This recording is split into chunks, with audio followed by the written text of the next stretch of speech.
Okay, so if you don't already know, my name's Summer. Levi, not Wrangler. And so I just want to start off with a question. I'm sure a lot of us do, but who in here likes to binge watch either Netflix or different Hulu shows? Come on. Ooh, okay, cool. Me too. that's me. So I was recently binge watching a series on Netflix, and it was actually about a cult.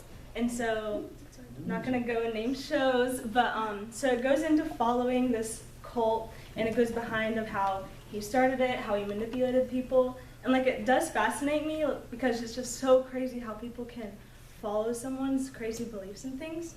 And so while watching this show, I kind of picked up on 3 things that like you almost need to have or know to start a cult. And so there's 3 things in case you wanted to know, you know. What makes you different? So like determine your difference. How are you different? What sets your group apart? You need an enemy, so determine who or what the enemy is. And then 3, having or giving yourself for a sacrifice.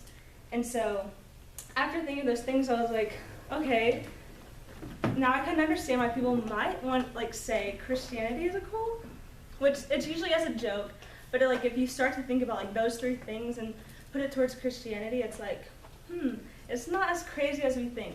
So for us, we say we're different, that we're set apart, we're not supposed to follow the crowd, so that's kind of what makes us different.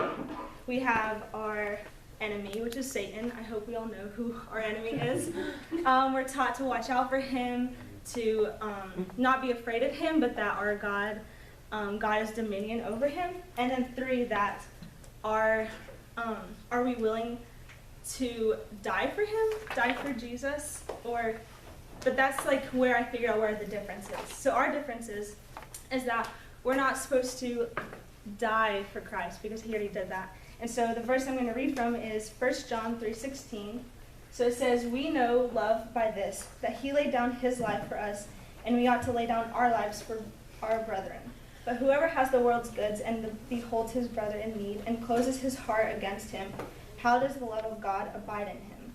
And so in the Message, instead of saying laying down our life, it says, "This is why we ought to live sacrificially for our fellow believers." So the difference between like why Christianity might not be a cult or why some things are a cult is that they go and they lay down their life for what they believe in or die for their leader. When we, instead of dying for our God, we go and live for him. We don't lay down, we lay down our flesh and desires, but we don't go and kill ourselves because Jesus died for us, for our sins. And so I say that in saying that like the thing that makes Christianity different is that we continually live for him.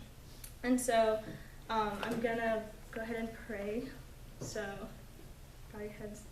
God, thank you for this class and this opportunity to speak in front of my fellow friends and classmates.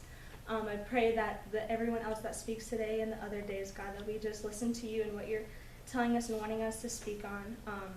We love you and thank you for this beautiful day and keep us safe this weekend. Amen. Amen.